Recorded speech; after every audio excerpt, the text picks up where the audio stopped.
नमस्कार मित्रमैत्रिणींनो, आज आपण रोज बोलली जाणारी छोटी छोटी 105 वाक्य मराठी आणि इंग्लिशमध्ये पाहणार आहोत. आज आपण शब्द एकच पण वेगवेगळ्या प्रकारची वाक्य कशी तयार करायची ते पाहणार आहोत. तो तयार आहे म्हणजेच ही इज रेडी. हे काय झालं तर साधं वाक्य झालं. याच्यावरूनच आपण प्रश्न तयार करू शकतो. तो कसा करायचा? तर तो तयार आहे का म्हणजेच इज ही रेडी. तर या ठिकाणी काय झालं बघा, सहाय्यकारी क्रियापदे वाक्याच्या सुरुवातीला, त्यानंतर कर्ता, कर्त्यानंतर क्रियापद. तर याच्यामध्ये काय झालं तर फक्त वाक्याची रचना बदललेली आहे, त्यामुळे वाक्याचा अर्थ सुद्धा बदलतो. आता पुढे त्याच शब्दांपासून नकारार्थी वाक्य कसं तयार करायचं? तो तयार नाही म्हणजेच ही इज नॉट रेडी. त्यानंतर नकारार्थी प्रश्न, तो तयार नाही का? तर इज ही नॉट रेडी म्हणजेच तो तयार नाही का? हेच वाक्य आपण आणखीन एक प्रकारे लिहू शकतो, इझंट ही रेडी. तर या वाक्यामध्ये इज नॉट न लिहिता इझंट हा त्याचा शॉर्ट फॉर्म म्हणजे संक्षिप्त रूप वापरलेला आहे, त्यामुळे वाक्य आकर्षक दिसते. तर पुढे बघा, तो का तयार नाही? Y is he not ready. किंवा हेच वाक्य आपण आणखीन एक प्रकारे लिहू शकतो, ते म्हणजे वाय इजंट ही रेडी. या ठिकाणी काय केलेलं आहे तर इज नॉट न लिहिता इजंट हा त्याचा शॉर्ट फॉर्म लिहिलेला आहे, त्यामुळे वाक्यात कोणताही बदल होत नाही, वाक्याचा अर्थ तोच राहतो. तो तयार होता, ही वॉज अ रेडी. आता या शब्दांपासून आपण काय करूयात, प्रश्न तयार करूयात. तो तयार होता का? तर वॉज ही रेडी. तर या ठिकाणी प्रश्न तयार करताना वाक्याच्या सुरुवातीला सहाय्यकारी क्रियापद, त्यानंतर कर्ता आणि कर्त्यानंतर काय येतं तर मुख्य क्रियापद आणि त्यानंतर प्रश्नचिन्ह. शब्द तेच आहेत, परंतु वाक्याची फक्त काय केलेली आहे, रचना बदललेली आहे. तर नकारार्थी प्रश्न कसा तयार करायचा? तो तयार नव्हता का? Was he not ready. हाच प्रश्न आपण आणखीन एक प्रकारे लिहू शकतो, वॉजंट ही रेडी. या ठिकाणी काय केलेलं आहे तर वॉज नॉट चा शॉर्ट फॉर्म लिहिलेला आहे. या वाक्याचा अर्थ सेमच होतो, वाक्यामध्ये कोणताही बदल होत नाही, फक्त त्यामध्ये काय केलं जातं तर वॉज नॉट ऐवजी वॉजंट हा शब्द वापरला जातो. तो का तयार नव्हता? Y was he not ready. हाच प्रश्न आपण आणखीन एक प्रकारे लिहू शकतो, तो म्हणजे वाय वॉजंट ही रेडी. तर या ठिकाणी वॉज नॉट न लिहिता काय लिहिलेलं आहे तर वॉजंट लिहिलेला आहे. वॉजंट हा वॉज नॉटचा काय आहे तर शॉर्ट फॉर्म म्हणजे संक्षिप्त रूप आहे. तो तयार असेल, ही विल बी रेडी. याचाच आपण प्रश्न कसा तयार करतात ते पाहूया. तो तयार असेल का? Will he be ready. तर या ठिकाणी काय केले, सहाय्यकारी क्रियापद वाक्याच्या सुरुवातीला, त्यानंतर कर्ता आणि शेवटी काय तर मुख्य क्रियापद आणि वाक्याच्या शेवटी प्रश्न चिन्ह. आता नकारार्थी वाक्य बघूयात. तो तयार नसेल का? Will he not be ready किंवा वॉन्ट ही बी रेडी. तर या ठिकाणी काय केलेलं आहे तर विल नॉटचा शॉर्ट फॉर्म वॉन्ट लिहिलेला आहे. दोन्ही वाक्याचा अर्थ सेमच होतो, वाक्यामध्ये कुठलाही बदल होत नाही, फक्त वाक्य लिहायला आणि दिसायला आकर्षक दिसतं. तो तयार नसेल, he will not be ready किंवा त्याऐवजी आपण वॉन्ट ही बी रेडी हे पण लिहू शकतो. विल नॉट ऐवजी वॉन्ट लिहिला तरी वाक्यामध्ये कोणताच बदल होत नाही, वाक्याचा अर्थ तोच राहतो. फक्त या ठिकाणी काय केलेलं आहे तर वॉन्ट हा शॉर्ट फॉर्म म्हणजे संक्षिप्त रूप वापरलेला आहे. हे तुझं काम आहे, दिस इज युअर जॉब. यापासून आपण प्रश्न तयार करूयात. हे माझं काम आहे का? Is this my job. तर याच शब्दांपासून आपण नकारार्थी वाक्य तयार करूयात. हे माझं काम नाही, this is not my job. तर ह्याच्यामध्ये काय आहे तर शब्द तेच आहेत, फक्त प्रत्येक ठिकाणी वाक्याची रचना बदललेली आहे आणि नकारार्थी वाक्यामध्ये नॉटचा वापर केलेला आहे. हे तुझं काम नाही का? Is this not your job? तर हेच वाक्य आपण आणखीन एक प्रकारे लिहूया. Isn't this your job. म्हणजे याच्यामध्ये काय केलेलं आहे, शॉर्ट फॉर्म लिहिलेला आहे. त्यानंतर हे कोणाचं काम आहे? हु इज दिस जॉब? त्यानंतर पुढे बघा, मी शिक्षक आहे. I am a teacher. तो शिक्षक आहे. He is a teacher. आम्ही शिक्षक आहोत. We R teachers. मी माणूस आहे, यंत्र नाही. I am a human being, not a machine. तर पुढे, मी विद्यार्थी आहे. I am a student. मी शिंपी आहे. I am a tailor. तो आज गैरहजर आहे. He is absent today. ते आज गैरहजर आहेत. They are absent today. तो काल अनुपस्थित होता. He was absent yesterday. तो काल अनुपस्थित होता. They were absent yesterday. त्यानंतर तो उद्या अनुपस्थित असेल, म्हणजे he will be absent tomorrow. मला तुझा अभिमान आहे. I am proud of you. त्याचबरोबर माझी बहीण जवळपास तुझ्या वयाची आहे. My sister is about your age. या ठिकाणी माझा भाऊ म्हणू शकता किंवा माझा फ्रेंड म्हणू शकता. My brother is about your age किंवा my friend is about your age. म्हणजे माझा भाऊ किंवा माझा फ्रेंड तुझ्या वयाचेच आहे. त्यांचं वय माझ्यापेक्षा दुप्पट आहे. He is twice my age. किंवा हा स्टेशनला जाण्याचा सर्वात जवळचा रस्ता आहे. This is the shortest way to the gate to the station. या ठिकाणी तुम्ही नवीन शब्द वापरून नवीन वाक्य तयार करू शकता. द स्टेशन ऐवजी स्कूल, बस स्टँड, हॉस्पिटल किंवा गार्डन असे शब्द घालून नवीन वाक्य तयार करू शकता. हरी माझा लहान भाऊ आहे. Hari is my little brother. किंवा त्याऐवजी तुम्ही Hari is my younger brother पण म्हणू शकता. त्याचबरोबर हरी माझा मोठा भाऊ आहे. Hari is my big brother किंवा Hari is my older brother. दोन्हीपैकी काही वापरू शकता. दोन्हीचा अर्थ सारखाच होतो. दिल्ली भारताची राजधानी आहे. Delhi is the capital of India. त्याचबरोबर माणूस असहाय्य आहे, म्हणजेच मॅन इज हेल्पलेस. हा मानवतेविरुद्ध गुन्हा आहे, म्हणजेच this is a crime against humanity. यंदा पिकं खूप चांगली आहेत. The crops are very fine this year. या ठिकाणी नवीन शब्द घालून तुम्ही आणखी वाक्य तयार करू शकता. The rain are very fine this years. म्हणजे यावर्षी पाऊस खूप चांगला आहे.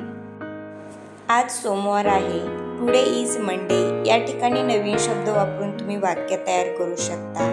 त्या ठिकाणी तुम्ही संडे लिहू शकता, ट्यूजडे लिहू शकता, वेनसडे लिहू शकता. Today is Wednesday.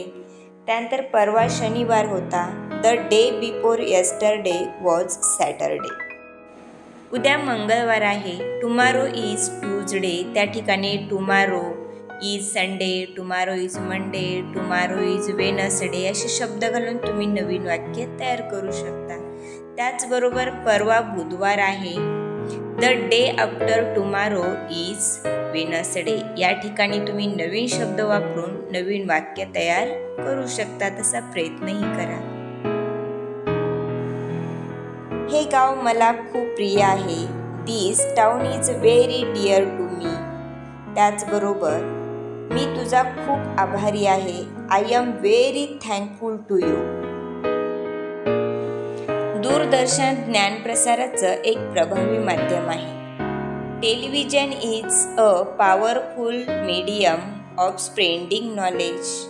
या ठिकाणी तुम्ही रेडिओ वापरू शकता किंवा इंटरनेट वापरू शकता. मला वाटतं तिला बरं नाही.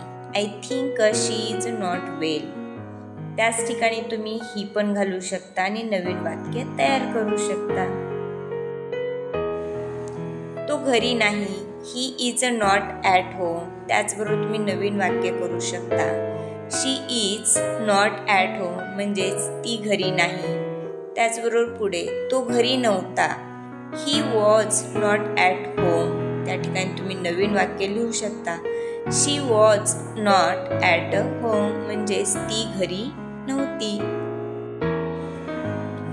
धूम्रपान खूप वाईट सवय आहे. Smoking is a very bad habit. तो घरी नसेल. He will not be at home. त्या ठिकाणी तुम्ही दुसरं आणखीन वाक्य तयार करू शकता. She will not be at home म्हणजे ती घरी नसेल असं पण तुम्ही लिहू शकता. तो घरी नसू शकतो. He may not be at home. तर त्या ठिकाणी तुम्ही स्कूल घालू शकता, फार्म घालू शकता किंवा ऑफिस घालू शकता आणि नवीन सेंटेन्स बनवू शकता. तो खूप अनुभवी शिक्षक आहे. He is a very experienced teacher. त्या टीचरच्या ठिकाणी नवीन शब्द टाकून तुम्ही सेंटेन्स तयार करू शकता. म्हणजेच एखादा जज असेल, डॉक्टर असेल, वकील असेल किंवा एखादा ऑफिसर असेल तर तुम्ही बनवू शकता. म्हणजेच ही is a very experienced doctor म्हणजे ते खूप अनुभवी डॉक्टर आहेत असे तुम्ही नवीन सेंटेन्स बनवू शकता. ही दिल्लीला माझी पहिली भेट आहे. This is my first visit to Delhi. त्याचप्रमाणे आणखी नवीन वाक्य होतात. तर this is my first visit to Mumbai. This is my first visit to temple. This is my first visit to garden. अशी नवनवीन वाक्य तुम्ही तयार करू शकता. तर नेक्स्ट सेंटेन्स बघूया. राहुल 5 वर्षाचा आहे. Rahul is 5 years old. घराच्या समोरचा भाग खूप सुंदर आहे. The front of the house is very beautiful. हेच वाक्य आपण असंही करू शकतो. The front of the temple is very beautiful म्हणजेच मंदिरासमोरचा भाग खूप सुंदर आहे.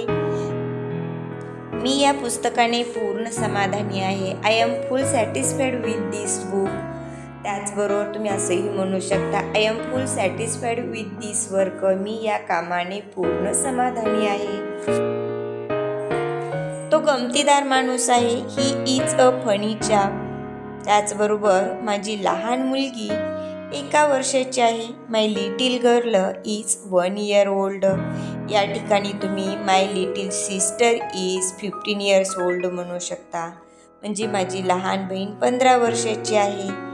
त्यानंतर तुम्ही त्या ठिकाणी माय ग्रँडफादर घालू शकता. ग्रँडमदर, फादर, मदर काही यूज करू शकता आणि नवीन सेंटेन्स बनवू शकता. नागपूर इथून 1 तासाचा रस्ता आहे. Nagpur is an hour from here. त्याचबरोबर तुम्ही असंही म्हणू शकता. मुंबई इथून 10 तासाचा रस्ता आहे. Mumbai is an 10 hour from here. त्यानंतर इथून सांगली 2 तासाचा रस्ता आहे. Sangli is an 2 hour from here. त्यानंतर पुढे तो विचित्र प्रकारचा माणूस आहे. He is an odd sort of person. ही तुझी अडचण आहे, माझी नाही. This is your problem not mine. त्यांचं भाषण ठीक होतं पण काही विशेष नव्हतं. His speech was okay but it was nothing special. हेच वाक्य आपण दुसऱ्या प्रकारेही करू शकतो. त्यांचं भाषण खूप स्पेशल होतं. His speech was very special असंही आपण म्हणू शकतो. हा पेन कोणाचा आहे हा प्रश्न आहे. हा 2 प्रकारे आपण तयार करू शकतो.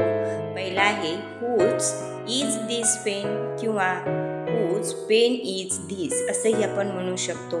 त्याचबरोबर हा महात्मा गांधी मार्ग आहे का. Is this Mahatma Gandhi road. याचा अर्थ काय आहे. What is the meaning of this. त्याचबरोबर आपण पुढे बघू. ही अमेरिकेला तुझी पहिली भेट आहे का. Is this your first visit to America. या ठिकाणी तुम्ही नवीन शब्द घालून वाक्य तयार करू शकता. Is this your first visit to Mumbai? म्हणजे मुंबईला तुझी पहिली भेट आहे का? या ठिकाणी तुम्ही फार्म लिहू शकता, गार्डन लिहू शकता किंवा तुम्ही आणखीन काही टेम्पल लिहू शकता. तू घाईत आहेस का? Are you in hurry? त्याचबरोबर तुम्ही असंही म्हणू शकता, तू व्यस्त आहे का? Are you in busy? त्याचबरोबर आता पुढे बघा, फराळासाठी काय आहे? What is for breakfast? तुम्ही जेवणासाठी पण म्हणू शकता, व्हॉट इज फॉर डिनर? तर पुढील सेंटेन्स बघूया. यानंतरची बस किती वाजता आहे? What time is the next bus? तिथे उभा असलेला तो राहुल आहे का? Is that Rahul standing there? सरावासाठी तुम्ही सुद्धा तुमच्या मित्रमैत्रिणींची किंवा तुमच्या भावाचं, बहिणीचं नाव वापरून नवीन वाक्य तयार करू शकता. तू कोणत्या वर्गात आहेस? Which class are you in? त्याचबरोबर भारताची राजधानी कोणती आहे? Which is the capital of India? त्याचबरोबर तुम्ही महाराष्ट्राची राजधानी कोणती आहे असाही प्रश्न विचारू शकता. तर which is the capital of Maharashtra? तुम्ही सरावासाठी महाराष्ट्राऐवजी गोवा, त्याचबरोबर बिहार, राजस्थान, पंजाब अशा राज्यांची नावे त्या ठिकाणी यूज करून वाक्य तयार करू शकता. पोस्ट ऑफिस कुठे आहे? Where is the post office? त्याचबरोबर पुढे, तुझ्या खर्चासाठी 30 रुपये बस होतील का? Will 30 rupees be enough for your expenses? ही वाटी चांदीची आहे का? Is this bowl silver? या ठिकाणी तुम्ही असेही म्हणू शकता, इज दिस बाउल गोल्ड? म्हणजे ही वाटी सोन्याची आहे का? तू का चिंतित आहेस? Why are you worried? कोणी आहे का तिथे? Is anyone there? सगळं ठीक आहे? Everything is all right? तू उद्या यावेळेस कुठे असशील? Where will you be this time tomorrow? त्याचबरोबर त्याला उशीर होईल, ही विल बी लेट. त्या ठिकाणी आपण अर्ली वापरून नवीन सेंटेन्स तयार करू. ही विल बी अर्ली म्हणजेच तो लवकर येईल. तुमचं घड्याळ सोमवारी तयार असेल. Your watch will be ready on Monday. आता पुढे, मी उद्या घरी असेन. I will be at home tomorrow. या ठिकाणी नवीन वाक्य असंही तयार करू शकता, I will be at home yesterday. रस्ता दगड आणि खड्ड्यांनी भरलेला होता. The road was full of stone and holes. त्याचबरोबर जगाची लोकसंख्या जवळपास 6 अब्ज आहे. The world's population is about 6 billion. तो वर त्याच्या खोलीत आहे. He is upstair in his room. त्याचबरोबर तो खरोखर एक महान वक्ता आहे. He is a truly great orators. या ठिकाणी आपण सायंटिस्ट पण म्हणू शकतो. He is a truly great scientist म्हणजे तो एक थोर वैज्ञानिक आहे. तो एका मिनिटापूर्वी इथेच होता. He was here a minute ago. आता मिनिट ऐवजी तुम्ही 1 तास वापरू शकता, 1 दिवस वापरू शकता, 1 महिनाही वापरू शकता आणि वाक्य तयार करू शकता. त्याचबरोबर मी नियमबद्ध नागरिक आहे. I am a law abiding citizen. आज काय तारीख आहे? Is it today? किंवा तुम्ही असंही म्हणू शकता, व्हॉट इज टुडेज डेट? त्याचबरोबर त्याला उशीर होईल. ही विल बी लेट किंवा तो लवकर येईल. ही विल बी अर्ली. टेबलासाठी मराठीत शब्द काय आहे? What is the word for table in Marathi? त्यानंतर जगाची लोकसंख्या काय आहे? What is the world's population? या ठिकाणी तुम्ही असंही म्हणू शकता, what is the India's population? म्हणजे भारताची लोकसंख्या काय आहे? तुझ्या चेहऱ्यावर ही सूज कशाची आहे? What is this swelling on your face? हे टेबल सांगायचं आहे का? Is this table take? आज आज रात्री टी व्हीवर काय आहे? What is on TV tonight? त्याचबरोबर माझ्या चाव्या कुठे आहेत? Where are my keys? आत्ताच या टेबलावर होत्या. This table just now. तुम्ही दोघे तयार आहात का? Are you two ready? हेच वाक्य आपण दुसऱ्या प्रकारे पण लिहू शकतो. Are both of you ready? म्हणजे तुम्ही दोघे तयार आहात का? हे लोक कोण आहेत? हु आर दीज पीपल? पुढे तो कोण आहे? हु इज ही? किंवा आपण असेही म्हणू शकतो ती कोण आहे? हु इज शी? थँक्यू. जर तुम्हाला माझा व्हिडिओ आवडला तर व्हिडिओला लाईक करा, सबस्क्राईब करा आणि बाजूचे बेल आयकॉन प्रेस करा, म्हणजे नवीन व्हिडिओ आला की नोटिफिकेशन मिळेल.